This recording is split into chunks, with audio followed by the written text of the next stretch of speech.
कि चुनाव जब देश में हो रहा है तो 5 साल में चुनाव जब होते हैं तो 5 साल तो किसी कारण से, किसी रैशनैलिटी से बनाया गया है ना, कि उस 5 साल में सरकार का रिपोर्ट कार्ड देखा जाएगा। सरकार ने क्या काम किया है उसका अवलोकन करेगी जनता और दोबारा उसको मैंडेट देगी। आजकल हम लोग क्या देखते हैं कि सारे राजनीतिक विमर्श को जो है चुनावी परिणाम, और ये बड़ी शर्म की बात है और बड़ी बेशर्मी से लोग जो है टीवी स्टूडियो में बैठ करके बोलते हैं रिजल्ट आने के बाद। हम सबको जो है अपने ऊपर एक सवाल खड़ा करना चाहिए कि जब रिजल्ट आ गया है तब ये आप क्यों कहते हैं? रिपोर्टर भी बोलते हैं, पार्टी के स्पोक्स पर्सन भी बोलते हैं, अब असली खेला शुरू होगा। क्या खेला शुरू होगा? ये बेशर्मी हमारे आंख के सामने में हो रही है। जब परिणाम आ गया है, सिंपल मेजोरिटी किसी पार्टी को आ गया है, तो क्या खेला शुरू होगा? ये जो बेशर्मी और बेईमानी है ना, इसको हमको नैतिक बल देना बंद कर देना चाहिए।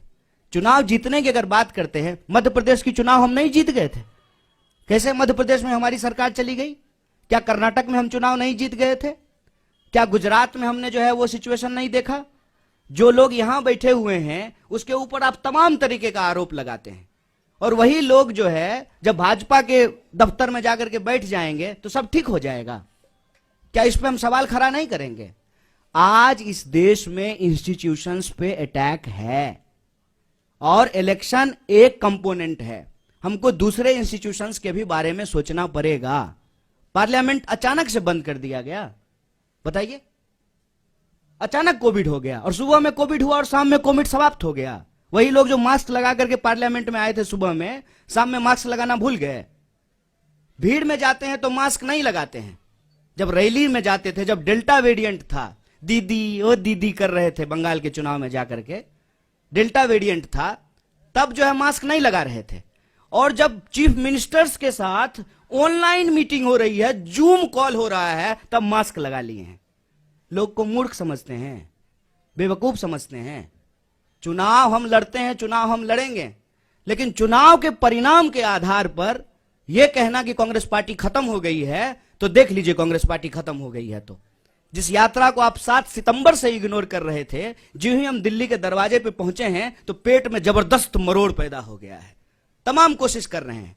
पूरे देश में हमको परमिशन लेने की जरूरत नहीं पड़ी, क्योंकि यह भारत जोड़ो यात्रा है, दिल्ली की यात्रा नहीं है। लेकिन जो है दिल्ली में जो है अड़ंगा लगाने की कोशिश की जा रही है। तो इस बात को हम सब लोग समझें। आज हमारा देश जिन परिस्थितियों से गुजर रहा है उसको स्वीकार करें। चुनाव है, चुनाव लड़ेंगे, हारेंगे, जीतेंगे, एक बात है, लेकिन चुनावी प्रक्रिया भी चलती रहनी चाहिए। इलेक्शन कमीशन भी ठीक से काम करना चाहिए। एक सवाल हमारी यात्रा के ऊपर, बच्चे क्यों आ रहे हैं? बच्चों को लेकर के जो है हमारे ऊपर केस किया गया, कंप्लेन किया गया।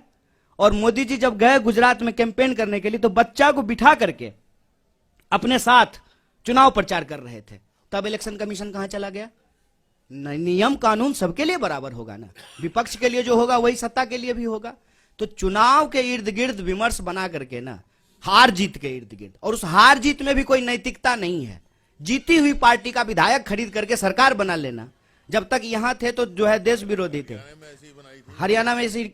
तो ये जो सवाल है इस पे हम लोगों को मुखरता से बोलना पड़ेगा। इलेक्शन से भाग नहीं रहे साहब, इलेक्शन हम भी जीते हैं और फिर भी जीतेंगे।